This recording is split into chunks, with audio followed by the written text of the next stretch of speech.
personas y personajes.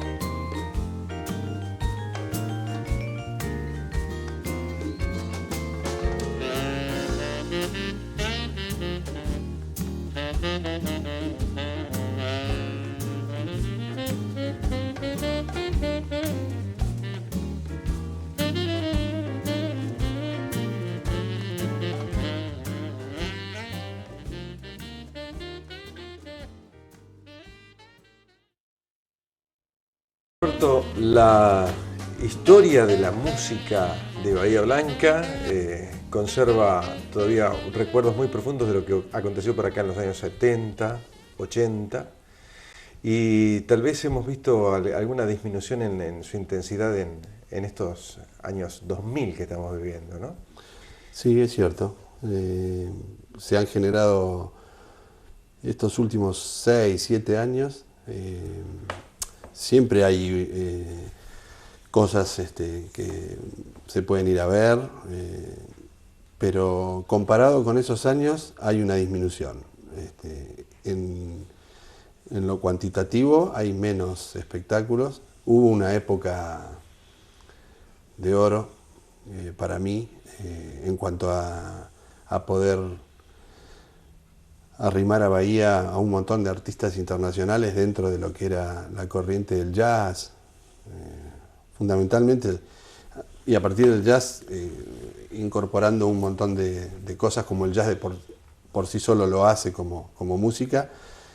Y bueno, ahí tuvimos la oportunidad de ver en 2 o 3 años 20, 30 artistas de lo mejor del circuito internacional, en un hecho totalmente inédito para la ciudad, y porque mucha gente también fuera de Bahía me comentaba, de gente del Valle, gente de Buenos Aires, de Capital, amigos de Bahía que se habían ido a estudiar a Buenos Aires o a La Plata y que me decían, cuando yo vivía ahí no podía ver a nadie.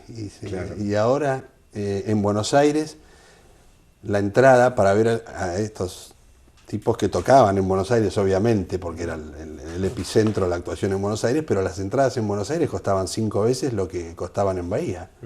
Entonces algunos muchachos de Bahía decían, en Buenos Aires verlo a John Scofield sale 150 pesos, para decirte una cifra, o 200 pesos la platea, y en el municipal 30. Claro. Y bueno, la verdad que fue un hecho realmente histórico, creo, para la ciudad, desde el punto de vista, te vuelvo a repetir, musical y de este tipo de música. Tener a estos tipos a promedio 10 cuadras de tu casa tocando, estar con ellos en lo personal. Sí, figuras que ocupan los grandes carteles Sí. de los centros Sí. internacionales de la música, Sí. y que estuvieron aquí en Bahía Blanca. Sí, de los festivales, tipos que cierran los festivales de jazz más importantes del mundo. John Scofield, Michel Petrucciani, Gilberto Gismonti, Stanley Jordan, Hermeto Pascual, Joe Zawinul. No, hay cosas.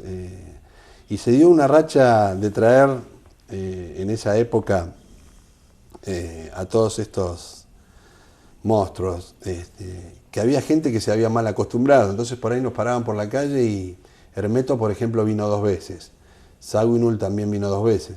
Entonces, había tipos que graciosamente venían y decían, no pueden traer a Manhattan Transfer, proponían, viste, números, Sí, sí. no se puede traer a Al Jarreau, a Manhattan Transfer, tipos que ya, al margen de la calidad que tenían, se escapaban absolutamente desde lo monetario, Sí, ¿no? claro.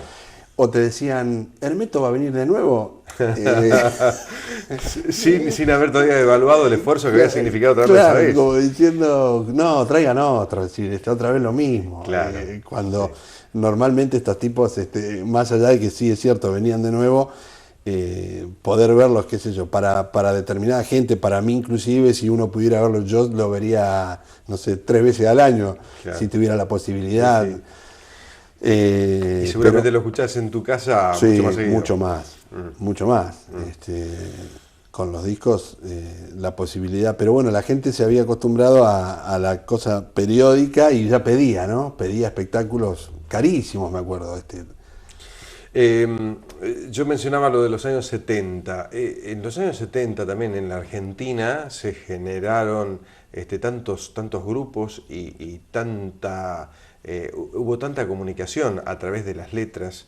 ¿Eso venía imbuido ya por aquella fortaleza de los años 60? Sí, un movimiento muy fuerte, sí, la verdad que sí, y no solo en Argentina, es decir, a nivel compositivo, el arte en general fue esta corriente de los 60, 70, fue muy fuerte a todo nivel, y dentro de la música también tuvo ese pico de esplendor impresionante, con grupos, solistas, como vos decís, tipos que a nivel compositivo dejaron una marca muy profunda. Hoy en día...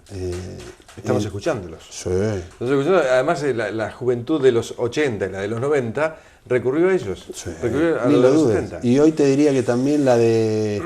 Hoy en día se escuchan cosas que tienen 30, 40 años, que vienen de esa movida y que siguen estando vigentes. Hay grupos y solistas dentro de cualquier corriente, del jazz, del blues, del rock, que tienen una influencia notoria, que vos cuando pones un disco y decís, los que tuvimos la oportunidad de escuchar todo eso y de haberlo vivido, digamos, en carne propia, para decirlo de alguna manera, los que nos encontramos con los discos recién editados en las disquerías, ahora hay bandas que vos escucha a mi hijo, escuchan la generación de gente de 20, 25 años ahora, y que tienen notoria influencia en esos grupos.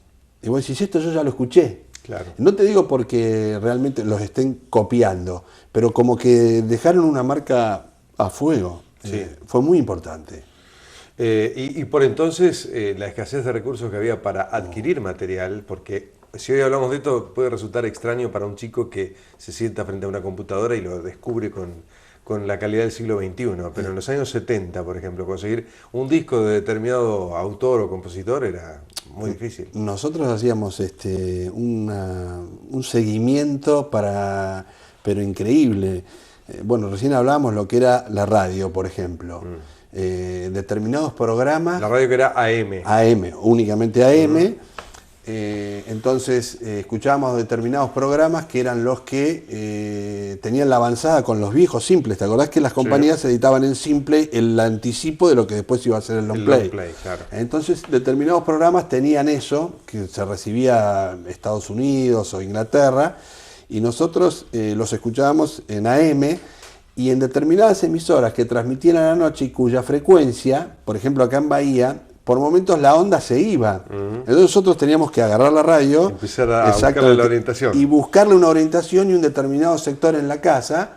Entonces quedábamos una hora y media la duración del programa en un rincón de la cocina o del comedor o de donde la onda llegaba mejor, con la radio en la mano y sin movernos de ahí. Sí. Entonces, esto ya, ahí teníamos la primera escucha de algo de Led Zeppelin o de cualquier banda de los 70, por ejemplo, Jimi Hendrix, Cream, bueno, cualquiera de las cosas que en ese momento a nosotros, o a mí particularmente, me gustaban. A partir de ahí empezaba el seguimiento, es decir, cuando eso se iba a editar, entonces veíamos, teníamos la revista Pelo, me acuerdo. Sí. Entonces, la Pelo... Era una fuente de recursos. Pero sí, era una cosa de culto, porque la compramos y ahí había... Entonces los tipos nos decían que ya se estaba por editar en la Argentina. No todo se editaba en la Argentina, muy poco se editaba en la Argentina, y entonces teníamos que caer en alguna disquería de Buenos Aires muy puntual, que tenía ese material importado, y que lo pagamos 6, 7 veces el valor de un disco nacional. Estoy hablando del vinilo, ¿no? Y bueno, entonces el que traía ese disco era una ceremonia, el que conseguía el nuevo disco de Cream, por ejemplo, te doy. Entonces nos juntábamos en la casa de determinados, el que lo tenía, o íbamos con el disco, y de ahí salían la grabación de 6 o 7 cassettes. Ah, claro. Con Usaban el las copias. soplido, Eso era el primer, el principio de la piratería. exactamente. Creo que fue el inicio de la piratería que al lado de lo que es hoy. Pero vos dijiste una cosa hoy recién que es impresionante. Hoy cualquier chico Sí. que tenga internet accede a todo eso de manera inmediata y en 2 horas se bajó el disco con mejor calidad. Sí, sí, sí. Lo que yo justamente esta semana estaba hablando con un amigo de toda la vida de esto y le decía este dilema que hay que para disfrutar hay que tener un muy buen equipo o todo el avance tecnológico. Yo creo que no. La tecnología ha avanzado y mucho, en 30, en 40 años, los equipos de audio son, hay equipos fascinantes, equipos impresionantes, que obviamente te van a ayudar a escuchar y que el avance en cuanto al proceso auditivo ha mejorado notablemente. Lo emotivo, la emoción, que es lo que para mí es absolutamente primordial en cualquier cosa, evento de arte o artístico, en la música, es lo mismo para mí. Yo disfruté exactamente igual a los 15, 16 años escuchando los Beatles en un simple, en un Winkofone, Sí. que ahora ese mismo disco, o un disco nuevo, ponele del grupo que quieras, del que más me guste, que largue un disco nuevo y que lo ponga en un muy buen equipo de audio. Exacto. Es decir, la Pero lo que parte pasa es que emotiva es la también- misma. Sí, lo que pasa también en esa época, cuando llegó el Winkofone, estábamos superando la etapa de quizás el reproductor de disco que se acoplaba al receptor de radio El que tenían combinado. en casa, sí. El combinado. O había algunos que tenían solamente una bandeja y algún técnico le había colocado al amplificador de la radio, Claro. y con eso se escuchaba. Y entonces el Winco ya vino con un equipo propio. No, Winco era... Y hoy tenemos el beneficio de poder escuchar en un buen equipo la definición de cada uno de los instrumentos que antes quizás no identificábamos. No, antes teníamos que imaginar. Inclusive nosotros pensábamos que en esos viejos combinados escuchábamos bárbaro, porque yo me acuerdo que si tenían una característica era que tenían unos buffers para bajos impresionantes. Sí. Como estaba muy bueno de madera, la Claro. madera estaba muy bien terminado, Sí. nosotros teníamos mucho cuerpo, escuchábamos muy grave. Sí, sí, y bueno, y a los bateristas, los agudos teníamos que imaginarlos. Bueno, vos tuviste Bahía Blue. Sí. ¿Cuándo Y eso fue en el nació? año 75, 76, por ahí, hasta el 78 más o menos. Una de las disquerías más renombradas de Bahía Blanca. y la Sí, zona. lo que pasa que fue fue el inicio de tener algo, lo que yo te decía en un primer momento.